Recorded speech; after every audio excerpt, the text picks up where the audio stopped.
सभी को नमस्कार। सनातन संस्था और हिंदू जनजागृति समिति की ओर से बच्चों के लिए ऑनलाइन बाल संस्कार वर्ग ये उपक्रम हम लेके आए हैं। आज के जो ये छोटे छोटे बच्चे हैं वही कल के आदर्श नागरिक बनने वाले हैं।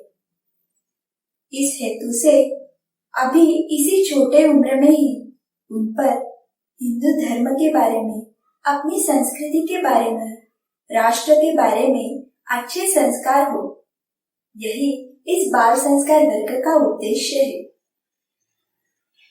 चलो फिर अब हम आज का हमारा संस्कार वर्ग आरंभ करते हैं। सनातन संस्था के श्रद्धा स्त्रोत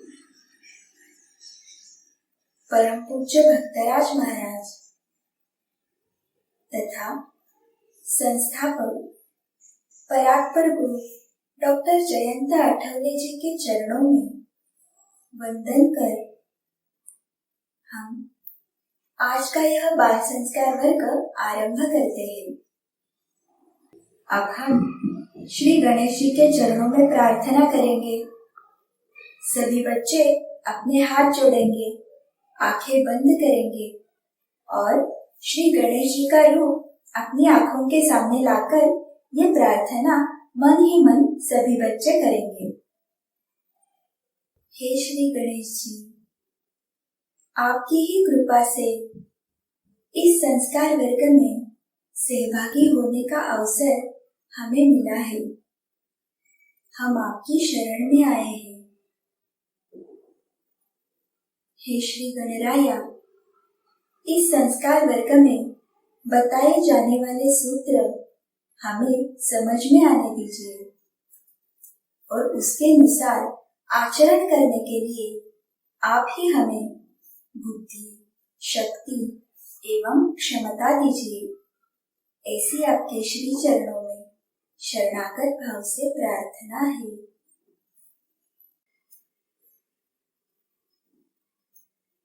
इसके बाद अब हम श्री गणेश जी का श्लोक कहेंगे। सभी बच्चे मेरे साथ ये श्लोक कहने वाले हैं। वक्रतुंड महाकाय सूर्यकोटि समप्रभ निर्विघ्नं कुरु मे देव सर्वकार्येषु सर्वदा।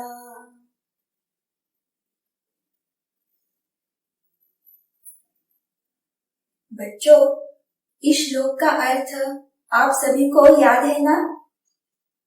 इस श्लोक का अर्थ है घुमावदार सूंड वाले विशाल शरीर का, करोड़ों सूर्यों का तेज धारण करने वाले हे श्री गणेश जी, आपकी कृपा से मेरे सर्व कार्य बिना किसी बाधा के सफल हो, ऐसी आपके चरणों में प्रार्थना है। चलो अब हम संस्कार वर्ग में आगे जाते हैं। आज भी हम देखने वाले हैं कौन से बच्चों ने हमें उनके अनुभव भेजे हैं। आप सभी बच्चे बहुत ही मन लगाकर ये संस्कार वर्ग देखते हो, उसके अनुसार आचरण भी कर रहे हो। ये सारा केवल भगवान की कृपा से हो रहा है ना? चलो फिर आपने जो अन्य संस्कार वर्ग के सभी बच्चे हैं ना, उनके अनुभव अब हम देखेंगे। तो आज का पहला अनुभव भेजा है वो है नम्रता धारगलकर और संतोष कुमार राय। इन्होंने लिखा है कि उन्हें संस्कार वर्ग में बताई हुई कहानी बहुत अच्छी लगी। बाद में समृद्धि कामतकर ने लिखा है कि उसे गणेश जी का नाम जप करते समय गणेश जी का रूप दिखता है। संस्कार वर्ग में जो बोध कथा है और उसके बाद जो प्रश्न पूछे जाते हैं वे उसे अच्छे लगते हैं और उसका उत्तर भी सही आता है। तो ये बहुत ही आनंद की बात है ना। हम जब ध्यान लगाकर कहानी सुनते हैं और उसके बाद जो प्रश्न पूछते हैं उसका आप योग्य उत्तर दे देते हैं और इससे हमें आनंद भी मिलता है। तो सभी बच्चों को ऐसे ही अपने जो भी अनुभव है आपको कैसे लग रहा है ये अवश्य चैट बॉक्स में डालकर हमें बताइए और अपना अनुभव लिखने के बाद अपना नाम लिखना मत भूलिए। उसके साथ ही आपका संपर्क क्रमांक भी हमें दीजिए ताकि हम आपको संपर्क कर सकें। बच्चों, हमारे कल के बाल संस्कार वर्ग की कथा सभी को याद है ना? हमने कल द्रौपदी की थाली की कथा सुनी थी। उसने बहुत ही आर्तता से भगवान श्री कृष्ण को पुकारा था, सभी को याद है ना? और उसके बाद बहुत ही महत्वपूर्ण आदर्श कृति भी हमने देखी थी। मोबाइल का सदुपयोग कैसे करना चाहिए ये भी हमने कल देखा था। चलो फिर अब आज की कहानी कौन सी है इसके बारे में सभी बच्चे सोचते होंगे। तो आज हम बहुत ही अच्छी और हमें त्याग सिखाने वाली शिबी राजा की कहानी सुनने वाले हैं। ये कहानी सभी बच्चे ध्यान देके सुनेंगे क्योंकि आज भी हम अपनी कहानी हो जाने के बाद आपसे प्रश्न पूछने वाले हैं और उसके बाद उसके पर्याय भी आपको दिखाई देंगे। 15 सेकंड में आपको उस प्रश्न का योग्य उत्तर क्या है ये सोच के रखना है, ठीक है ना? चलो फिर अब आज की कहानी हम आरंभ करते हैं। बच्चों, ये अति प्राचीन काल की एक कथा है। शिबी नाम का एक बहुत ही पराक्रमी राजा था। ये बहुत ही न्यायप्रिय थे और बहुत त्यागी भी थे। वो कभी किसी को निराश लौटाते नहीं थे। वो हर किसी को सहायता करते थे, उसकी मदद करते थे। ऐसे बहुत ही त्यागी ये शिबी राजा थे। सभी लोग उनकी निरंतर प्रशंसा करते थे। तो ऐसे करते करते उनकी ये जो कीर्ति है वो देवलोक तक पहुंची। सभी देवताओं को भी पता चला कि पृथ्वी पर शिबी राजा नामक कोई है और वो बहुत ही त्यागी है। तो ये सुनकर भगवान इंद्रदेव और अग्निदेव इन्होंने सोचा क्यों ना हम शिबी राजा की परीक्षा लेते हैं। तो फिर उन्होंने क्या किया ना, तो इंद्रदेव ने शेन पक्षी यानी बाज का रूप लिया और अग्निदेव ने कबूतर का रूप लिया। फिर आगे क्या हुआ, तो उस कबूतर का पीछा शेन पक्षी कर रहा था उसे खाने के लिए और कबूतर आगे आगे उड़ रहा था। फिर अपने प्राण बचाने के लिए कबूतर एकदम से शिबी राजा के राज्य गृह में पहुंच गया। वो शिबी राजा के राज दरबार में जब पहुंचा तो वो बहुत ही घबरा गया था, वो हाफ रहा था। शिबी राजा तो बहुत ही दयालु थे। उस कबूतर को देखकर उन्होंने उसको अपने गोदी में ले लिया। उसके पीठ पर उन्होंने प्रेम से अपना हाथ फेरा। कबूतर ने जब देखा कि राजा ने उसे गोद में लिया है तो वो राजा से कहने लगा, राजन, एक बाज मेरा पीछा कर रहा है और वो मुझे स्वयं का भोजन बनाना चाहता है। आप मेरी रक्षा कीजिए। ये सुनकर राजा बोले, तुम बिल्कुल भी चिंता मत करो। तुम अब मेरी शरण में आए हो। तुम्हें कुछ भी नहीं होगा। मैं तुम्हारे प्राणों की रक्षा अवश्य करूंगा। निश्चिंत रहो। और फिर कुछ ही समय बाद वहां पे वो शेन पक्षी भी आ गया। वो बाज वहां पे पहुंचा। उसने देखा कि शिबी राजा ने कबूतर को अपने गोद में ले लिया है। तब वो बाज पक्षी बोलने लगा, राजन, ये कबूतर तो मेरा भोजन है। मुझे अभी बहुत ही भूख लगी है। मैं अभी इसको खाने वाला हूँ और मेरी भूख मिटाने वाला हूँ। तो कृपया आप इस कबूतर को मुझे सौंप दीजिए। परंतु तब शिबी राजा ने कहा, ये कबूतर मेरी शरण में आया है। इसकी रक्षा करना, इसके प्राण बचाना यही मेरा धर्म है, यही मेरा कर्तव्य है। इसलिए इस कबूतर को मैं तुम्हें नहीं दे सकता। तुम और कुछ भी जो चाहिए वो मांग लो, मैं तुम्हें दे दूंगा। ऐसे सुनते ही वो शयन पक्षी कहने लगा, परंतु अभी मैं बहुत ही भूखा हूँ और अगर आपने मेरा ये भोजन मुझसे छीन लिया तो आपको पाप लग जाएगा। ये सुनते ही शिबी राजा बोले, आप ऐसा बोल रहे हैं तो भी मुझे जो शरण आता है उसे मैं तुमको कैसे सौंप सकता हूँ? मैं ये नहीं कर सकता। हाँ, परंतु तुम्हारे भोजन के लिए मैं और जो चाहिए वो तुम्हें दे सकता हूँ। तो तुम्हें क्या चाहिए भोजन के लिए? ऐसा राजा ने कहा। तो फिर वो बाज बोला, ठीक है, फिर आप एक काम करो, इस कबूतर का जितना वजन है ना उतना ही मांस मुझे भोजन में दे दो। वो मैं खा लूंगा और फिर मेरा भोजन हो जाएगा। शिबी राजा ने सोचा, इसको अब कबूतर के वजन इतना मांस देना चाहिए और इसके लिए मुझे किसी अन्य प्राणी या पक्षी को मारना ये तो उचित नहीं है। तो उसने मन ही मन कुछ तो सोचा और फिर उसने एक तराजू मंगवाया और उस तराजू के एक पल्ले में उसने कबूतर को रखा। और फिर बाद में राजा ने क्या किया पता है? फिर उसके बाद राजा ने तुरंत एक धारदार चाकू से अपने जांघ का मांस काटा और वो मांस निकालकर उसने तराजू के दूसरे पल्ले में रखा। परंतु वो मांस रखने पर भी कबूतर का पल्ला ही भारी था। फिर राजा ने और थोड़ा मांस निकाला और फिर से पल्ले में रखा। परंतु बच्चों, जैसे जैसे वो मांस निकालकर पल्ले में रखते थे, फिर भी कबूतर का जो पल्ला था वही भारी हो रहा था।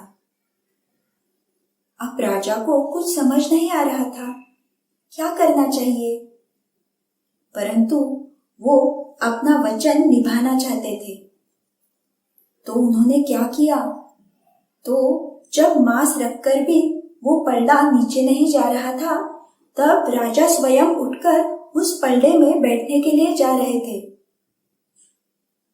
राजा का ये परम त्याग देखकर फिर वो जो कबूतर और शयन पक्षी थे, उन्होंने अपना वास्तविक रूप प्रकट किया। यानी शयन के रूप में जो थे इंद्रदेव, वो प्रकट हुए और कबूतर के रूप में जो अग्निदेव थे वो भी सामने प्रकट हुए। उन्होंने राजा को आशीर्वाद दिया और वो कहने लगे, हे शिबी राजा, आप सच में बहुत ही त्यागी है, बहुत ही दयालु है। आप सच में बहुत ही धन्य है। हम आपकी परीक्षा लेने हेतु यहाँ पे आए थे और आप इस परीक्षा में खरा उतरे। ऐसे कहकर आशीर्वाद देकर फिर वो दोनों चले गए। बच्चों, ये कहानी सभी ने ध्यान से सुनी ना? शिबी राजा कितने त्यागी थे, कितने दयालु थे। जो भी उनके शरण में आता था उनकी रक्षा वे निरंतर करते थे। चलो फिर अब इस कथा से जुड़ा एक प्रश्न सभी को स्क्रीन पर दिखाई देगा। सभी बच्चे ध्यान से ये प्रश्न पढ़ना। तो आज का प्रश्न है,